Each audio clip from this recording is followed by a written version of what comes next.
For ancient man, the sunrise was not just an astronomical phenomenon. It was the victory of life over death, warmth over cold, safety over nightmares. In a world where harvest meant life and winter meant the threat of famine, a source of light was the highest good. Our ancestors didn't just worship the sun. They saw it as a powerful personality, a king who gives life. Dazhbog. In 980, Knyaz Vladimir the Great established a pantheon of the main gods in Kiev.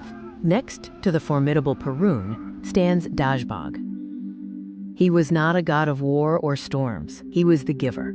He gave light, wealth, destiny, and life itself. Today we will discard later fabrications and falsifications and look at Dazhbog through the eyes of historians and chroniclers.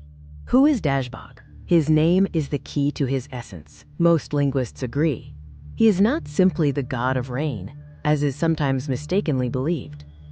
The Old Slavic Dazh means give, and the word god originally meant wealth, happiness, fate.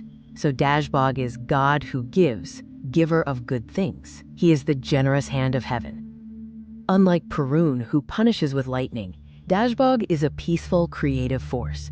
He is the deity of the white world, sunlight, which makes life on Earth possible.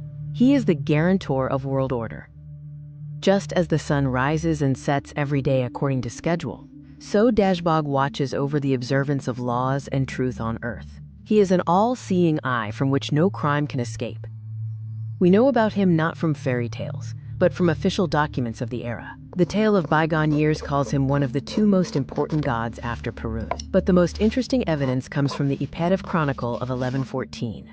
There is a unique insert preserved there, where a Slavic scribe translates a Greek chronicle. He directly writes, "The Sun King, the son of Svarog, he is Dazhbog." This reveals his lineage to us. His father is Svarog, the god of heavenly fire and blacksmithing, and Dazhbog is his son, who reigns over the world.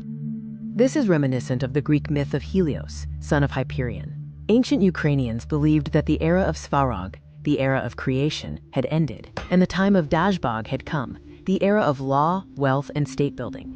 He was the king, in the mythological sense. But what did he look like? The only surviving stone portrait of the gods is the famous Zbrutsky idol, found in a river in the 19th century. On one of its sides, academician Boris Rybakov identified Dazhbog. This is a male figure.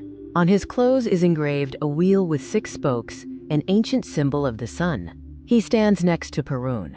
But, unlike him, he does not have a sword. His power is not in weapons, but in the symbol of the sun, which he carries on himself.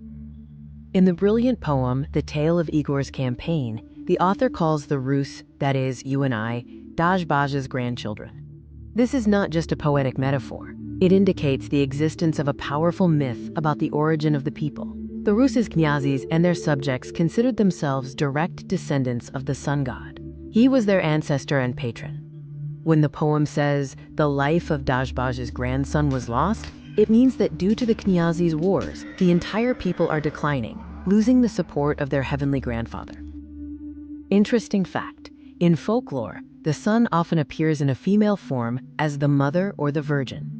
Why is that? Scientists believe that Dazhbog is a later male image of the sun, the image of the Tsar, which superimposed on more ancient ideas. But the memory of him lived for a long time. In old carols, the appeals were preserved. "Oh Dazhbog, make things right, God."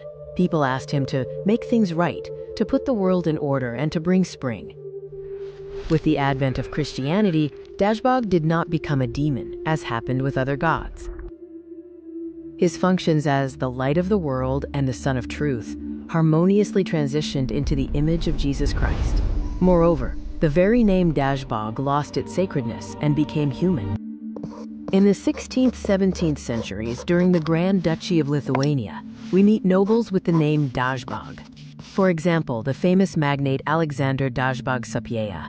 At that time, this name was perceived simply as Bogdan, given by God. Dazhbog was a unique figure of our past, Godfather, God Provider, God Light. He did not demand bloody sacrifices, but taught that wealth and fortune were gifts from heaven that must be cherished. Today, when we say Dai Bože, that means God willing, We unconsciously repeat the same formula with which our ancestors turned to heaven 1,000 years ago, hoping for a better fate for their grandchildren.